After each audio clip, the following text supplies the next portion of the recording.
Well, let's bring in one of those other projects here a little bit. Mastersinpsychology.com is the website I'm about to pull up here. This is something I've heard about for a while that you've been working on, and you've claimed to have launched it here recently. I don't know how you found the time now, especially the way you're describing what's going on, to get it launched, but maybe knowing that you'll be on my podcast was a motivation. So if so, I'll take on that. Regardless, I'm going to try to pull that up here using the tools of StreamYard. Nope, that's not what I want. I want that one. Nope, that's not what I want. I want this one, I think. No. Come on. There it is.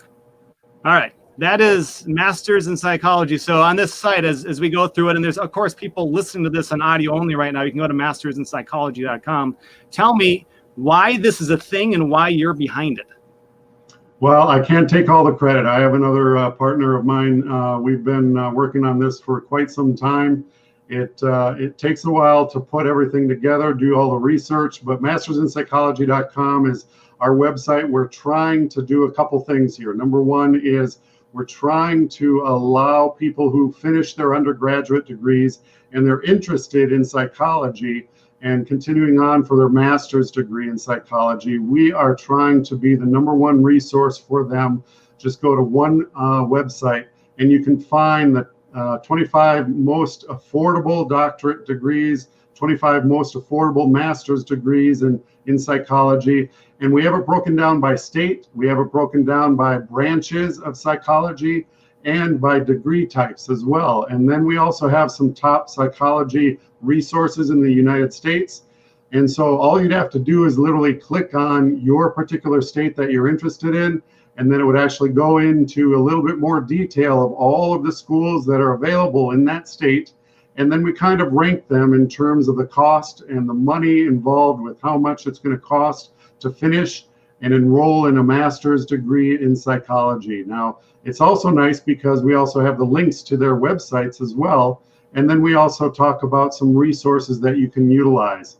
And, for those of you who are watching live, you can see Kurt kind of scrolling through some of these, the resources, some of the degree programs, and then, of course, some of the schools that are on there as well. And, a lot of people might look at this and think, well, it's not as flashy as some other websites out there. It takes a lot of work and time and effort to, A, put all of this information on there, and B, kind of put it in a spatial sense on the website, because there are certain programs you have to use to actually convert what you have in your mind or on paper or on Word or anything, and then convert it to how it looks on an actual website. And so, some of the people might be familiar with WordPress as one of the ones, and we're using WordPress, one of the newest versions of WordPress, to bring everything to life on our website.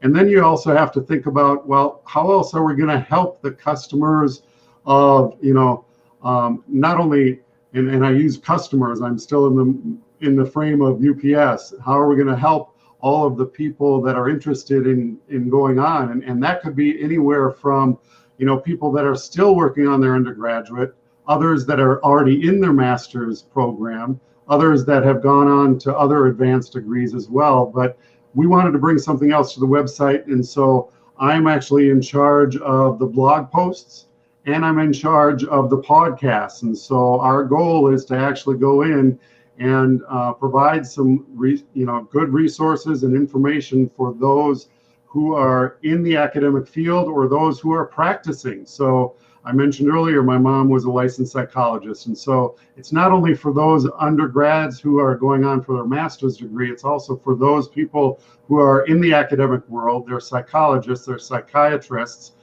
they're counselors, they're volunteers. A lot of people volunteer in a certain capacity to help out in that psychological approach and help people overcome some of their fears of public speaking, overcome their fears of any kind of anxieties. And so it could be people that are employed in the academic world. It could be people outside the academic world in their own practice, other people that are working for the government, and then, of course, those volunteers as well. And so our resources are going to hopefully be beneficial to all of those people I just mentioned.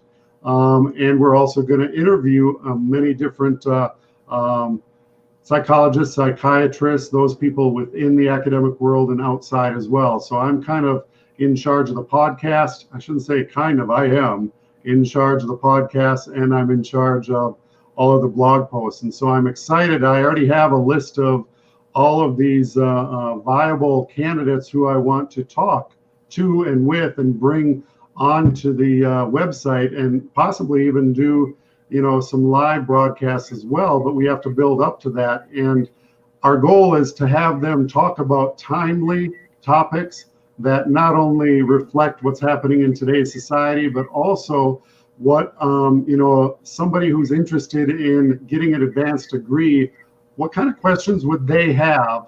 And then we bring that to the forefront and provide some answers from those who have been there, been through it, and now are out in the world practicing, in a private practice, or they stayed in the academic world. So it's kind of a long-winded answer to your question, but I appreciate you bringing up the website.